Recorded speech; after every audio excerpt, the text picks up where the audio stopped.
Hello everyone, welcome back to the channel. और कैसे हो आप सब? उम्मीद करती हूँ आप सब बहुत अच्छे होगे, खुश होगे, स्वस्थ होगे और हम भी यहाँ अच्छे से हैं।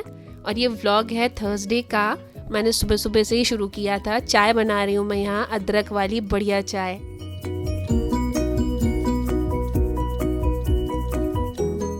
और आज सुबह सुदीप जी से मेरी बात हुई थी। हम दोनों को आज एक हाट में जाना है। हाट तो नहीं बोलेंगे एक्चुअली, वो थोड़ा सा आर्ट एंड क्राफ्ट का मेला ही बोल सकते हैं उसको।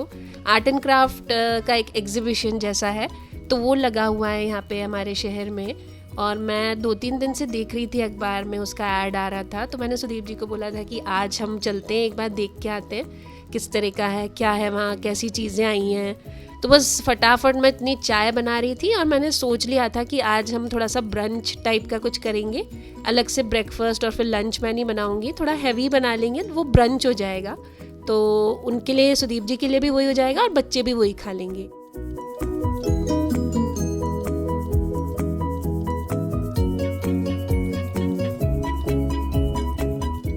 और जो ब्रंच का मेन्यू मैंने सोचा था वो था एकदम बढ़िया वाले सूखे आलू, जीरा आलू, और थोड़े से मसाले भी डलेंगे उस जीरा आलू में, और पराठे। तो ये जो बनता है ना, तो बहुत ही अच्छा लगता है, सबको ही बहुत अच्छा लगता है।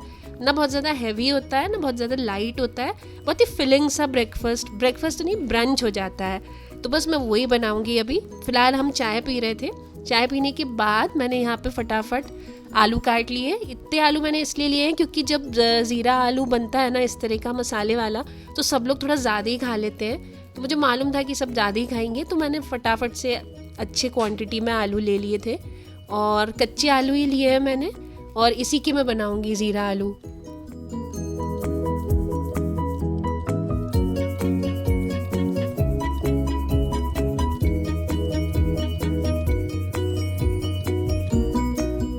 हमारे यहाँ जो आलू की सब्जी बनती है ना, पराठे के साथ, पूड़ी के साथ, वो बहुत तरह से बनती है, 2-3 तरह से बनती है। तो एक तो ये बनेगी जो आज मैं आपको बताऊंगी। एक बनती है जिसमें मैं टमाटर डालती हूँ, शिमला मिर्च डालती हूँ। और एक बनती है जिसमें मैं थोड़ी सी अलग चीज़ें डालती हूँ, चीज़ डालती हूँ, कॉर्न डालती हूँ। इस तरह की जो सीजनल वेज होती है वो भी डाल देती हूँ उसमें। एक्चुअली वो थोड़ी कॉन्टिनेंटल स्टाइल होती है। आज जो मैं बना रही हूँ उसमें मैंने लिया है हरी मिर्च और लहसुन और हरी मिर्च का बघार लगाऊंगी मैं इसमें।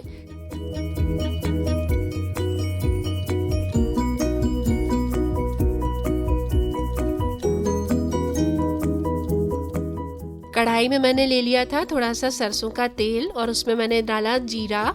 उसके बाद थोड़े से लहसुन बारीक काट के डाल दिए थे, और थोड़ी सी हरी मिर्च। आप चाहें तो साबुत लहसुन भी डाल सकते हैं, बस हमें फ्लेवर चाहिए उसका। और उसके बाद मैंने आलू डाल दिए हैं। यहाँ मैंने तेल बहुत ज़्यादा नहीं लिया था, इसलिए मैं आगे जा कर के इस सब्जी में थोड़ा सा पानी डालूंगी। अगर आप चाहते हैं कि पानी के बिना ही इसे बनाना है, थोड़ा क्रंची क्रंची से रखने हैं आलू, तो फिर आप तेल थोड़ा ज़्यादा लीजिएगा। तो वो फ्राई आलू हो जाते हैं, थोड़े से फ्रेंच फ्राइज़ की तरह से एक गोल्डन क्रिस्पी कोटिंग सी आ जाती है उसके ऊपर। तो अगर आप पानी ना डालना चाहें ना, तो थोड़ा तेल की मात्रा बढ़ा लीजिएगा। इसके बाद मैंने यहाँ डाल दिया है थोड़ा सा नमक और हल्दी, और इसको एक मिक्स दे करके मैं ढक करके पकने के लिए छोड़ दूंगी।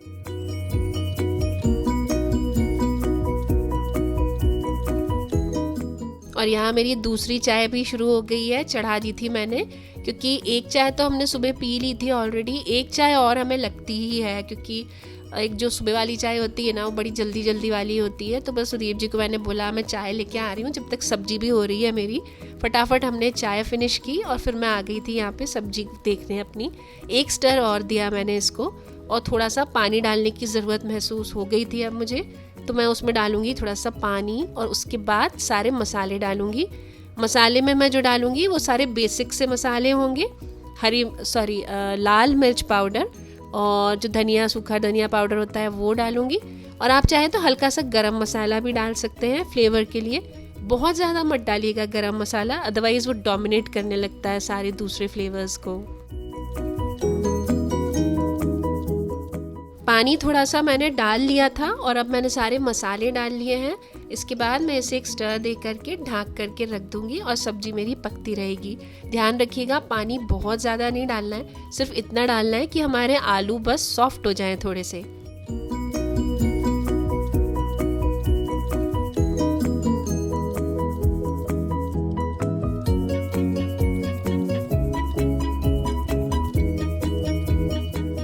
और ये वाले आलू जब भी मैं बनाती हूँ ना तो मुझे अपने स्कूल के टिफ़िन की याद आ जाती है। ये टिफ़िन के लिए बहुत ही अच्छी रेसिपी है। अगर आप अपने बच्चों को स्कूल के टिफ़िन देते हैं ना तो इसी तरह से आलू सुबह सुबह बना करके और पराठे या रोटी साथ में दे सकते हैं, पूड़ी भी दे सकते हैं। मेरी मम्मा मुझे अक्सर पूड़ी दिया करती थी इस तरह के आलू के साथ। और हम जब ट्रैवल करने निकलते हैं ना कहीं पे, चाहे वो बाय रोड निकले चाहे बाय ट्रेन निकले, तो भी हम इस तरह के आलू और पूड़ी ज़रूर रखते हैं साथ में। इसके साथ आम का अचार या नींबू का अचार बहुत अच्छा लगता है। और बस यहाँ मेरी सब्जी हो गई थी तो मैंने उसमें डाल दिया था थोड़ा सा फ्रेश कटा हुआ धनिया और ढक करके रख दिया था ताकि वो स्टीम में और अच्छे से गल जाए। और यहाँ मैंने शुरू कर दिया था पराठे और रोटी सेकना। यहाँ कबीर आ चुका था स्कूल से तो उसने मुझे बोला कि मैं इसके साथ रोटी खाऊंगा, तो मैंने उसके लिए रोटियाँ सेकी थी और बाकी लोगों के लिए पराठे सेके थे। टाइम मेरा ऑलमोस्ट हो गया था जाने का तो मैं फटाफट से कर रही थी ताकि मैं जल्दी से फिर शार लेकर के तैयार होके, और जो मैंने आपको बताया मुझे एक जगह जाना था, एक एग्जीबिशन में आर्ट एंड क्राफ्ट की, उधर के लिए निकल गई थी।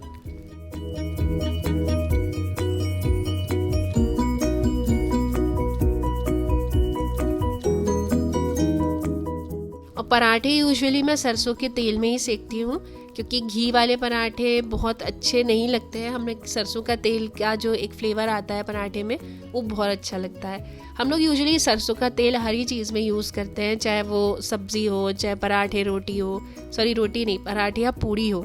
रोटी में तो ऑब्वियसली घी लगता है और घर का घी प्रेफर करते हैं हम।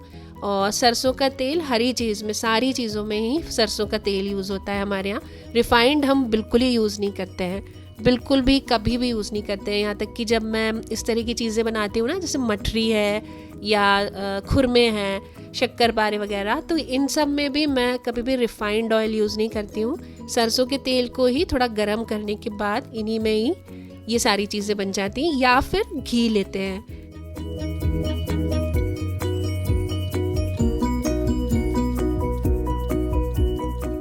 और ये जो ब्रेकफास्ट या ब्रंच आप जिसको बोल सकते हैं, ये जो होता है ना पराठे या सब्जी वाला, ये बहुत ही अच्छा होता है, ये बहुत ही फिलिंग होता है। अगर आपने एक बार इसको खा लिया 12 बजे के आसपास आप खा लेते हैं ना इसे, तो फिर आपको शाम तक भूख नहीं लगती है। अच्छा खासा हैवी हो जाता है आपका पेट।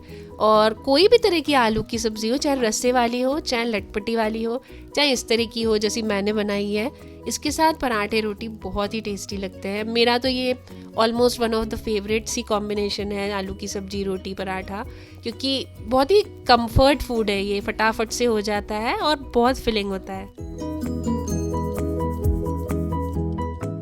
और मैं आपको बता रही थी ना कि मैं स्कूल में लेकर के जाती थी ये जो आलू की सब्ज़ी और रोटी या पराठा, तो वहाँ पे मेरी एक चाइनीज़ फ्रेंड है, मेरा अभी भी वो मेरी फ्रेंड है और हम लोग कांटेक्ट में हैं। वो आती थी जब छोटे थे हम लोग, तो वो उसका चाइनीज़ है क्योंकि, तो उसके टिफ़िन में बहुत अलग अलग तरह की चीज़ें होती थी और उसको मेरा टिफ़िन बहुत अच्छा लगता था जिसमें ये आलू की सब्ज़ी और रोटी या पराठा होता था। तो बस जैसे ही वो मेरा ये वाला मेन्यू देखती थी ना टिफ़िन में, आलू की सब्ज़ी और रोटी या पराठा, तो हम टिफ़िन एक्सचेंज कर लिया करते थे। मैं उसका टिफ़िन ले लेती थी और वो मेरा ले लेती थी।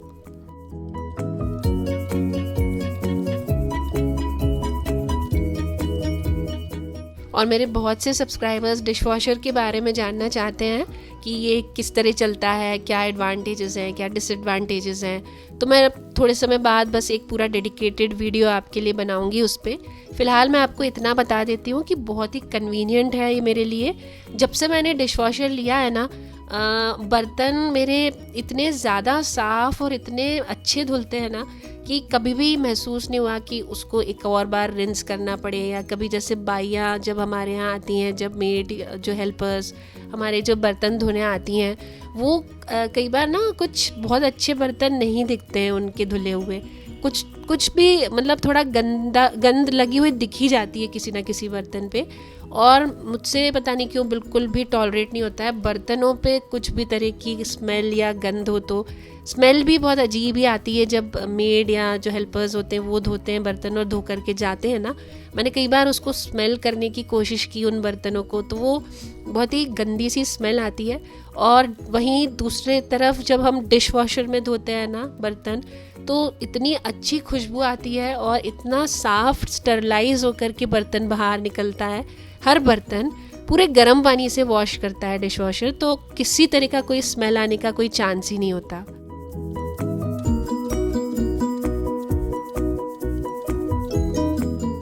और बस हम पहुंच गए थे ये जो आर्ट एंड क्राफ्ट एग्जीबिशन लगी थी यहाँ पे। तो मैंने देखा यहाँ पे बहुत ही सारे सेरेमिक के बर्तन आए हुए थे, बहुत अलग अलग तरह के बर्तन हैं यहाँ पे, जो कि मिट्टी के भी थे, सेरेमिक के भी थे, यूजुअली सेरेमिक के थे, मग्स थे और कुछ वेसल्स थे और सेट में भी थे, बहुत तरह के थे। तो मैंने एक दो चीज़ें ली हैं वहाँ से, मैं आपको आगे दिखाऊंगी। और आगे हमने देखा कुछ हैंडीक्राफ्ट्स में जो हाथ से बने हुए शॉल, कुर्ते और जेंट्स के कुर्ते और चूड़ियाँ, बहुत ही अच्छी एग्जीबिशन लगी मुझे, बहुत मज़ा आया मुझे देख कर के सारी चीज़ें। मेरी ग्रॉसरी रखी हुई है, ये मुझे अभी पूरा सेट करना है, अंदर कैबिनेट्स में सब रखना है। अभी मैं आपको दिखाऊंगी कि इसमें क्या क्या लेके आई थी कल मैं। और कल डी मार्ट चले गए थे हम लोग, वो जो आर्ट एंड क्राफ्ट मेला लगा था, उसके बाद सीधे मैं डी मार्ट चली गई थी। और डी मार्ट से मैंने क्या क्या खरीदा एक बार आपको दिखा देती हूँ। तो ग्रॉसरी बेसिकली लेने गई थी मैं। ग्रॉसरी में ये रहता है कि वैसे तो यूजुअली हम लोग इंस्टामार्ट से मंगा लेते हैं ग्रॉसरी, लेकिन इस बार मैंने सुदीप जी को बोला कि आप डी मार्ट लेके चले चलो, कि कई बार ऐसा इच्छा बोर भी हो जाते हैं इंस्टामार्ट से हमेशा मंगा के। तो इस बार मैं डी मार्ट गई, तो लेकिन मेरा एक्सपीरियंस काफ़ी अच्छा रहा डी मार्ट का। तो मैं जो भी ग्रॉसरी आप वहाँ से लेकर के आई थी कल, वो मैं आपके साथ शेयर करती हूँ। ये है मिल्क बिकीज बिस्किट बच्चों के लिए, ये है क्रैक जैक, ये हम लोग पीते हैं ना, सुदीप जी को बहुत पसंद आते हैं चाय के साथ क्रैक जैक।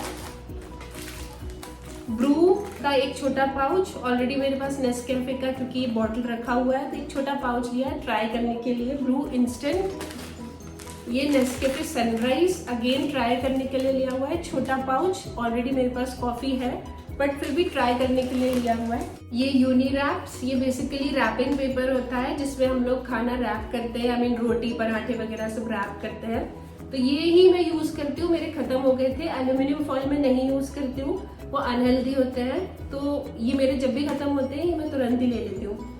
और ये इको बेक है, ये बेक करते समय जो हम पार्चमेंट पेपर की तरह लगाते हैं, लाइन करते हैं केक को बेक करते समय या कुछ भी बेक करते समय, ये वो है यूनी रैप्स।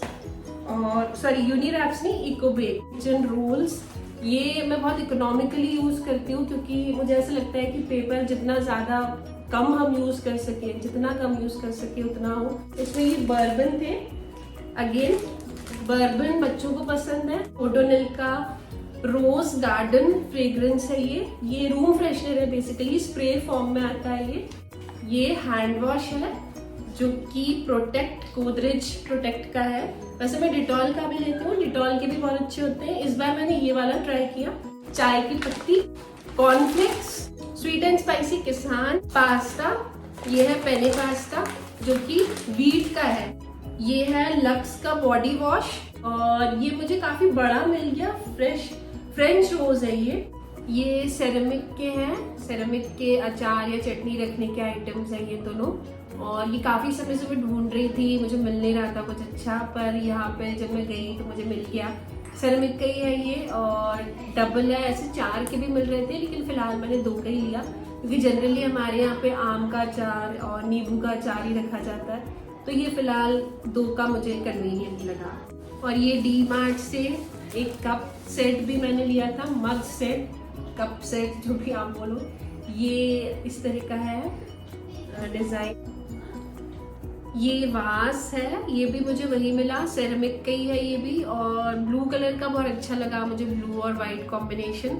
ऐसा एक येलो पर्पल भी था और एक रेड या मरून भी था, बट मुझे ये वाला पसंद आया तो मैंने ये वाला उठाया। इसको मैं जब भी जहाँ भी यूज़ करूँगी मैं आपको दिखाऊंगी कैसे यूज़ किया है। देखिए दही जमाने का है, दही जमाने का कंटेनर है ये भी मुझे काफ़ी समय से I was looking out for this container, this sort of container जिसमें मैं दही जमा सकूं। अभी तक मैं स्टील का कोई भी उठा लेती थी, उसमें दही जमाती थी। कांच के में मैंने ट्राई किया पर उसमें बहुत अच्छा नहीं रिजल्ट आया, तो ये मुझे अच्छा लग रहा है, मुझे देखने में भी अच्छा लगा। और सेरेमिक है ये, उन्होंने बताया मुझे जो वहाँ पे लोग थे कि ये अच्छा है, इसमें बहुत अच्छा दही जम जाता है, तो मैं ले आई। और देखते हैं, ट्राई करूँगी मैं। इस तरह का है अंदर से, और ट्राई करके देखते हैं कैसा दही जमता है इसमें। और ये सारा सामान जो भी मैंने आपको दिखाया ग्रॉसरी का, अब मैं इसको अपने जगह पे अरेंज करूँगी। And I will see you guys in my next vlog. Take care guys.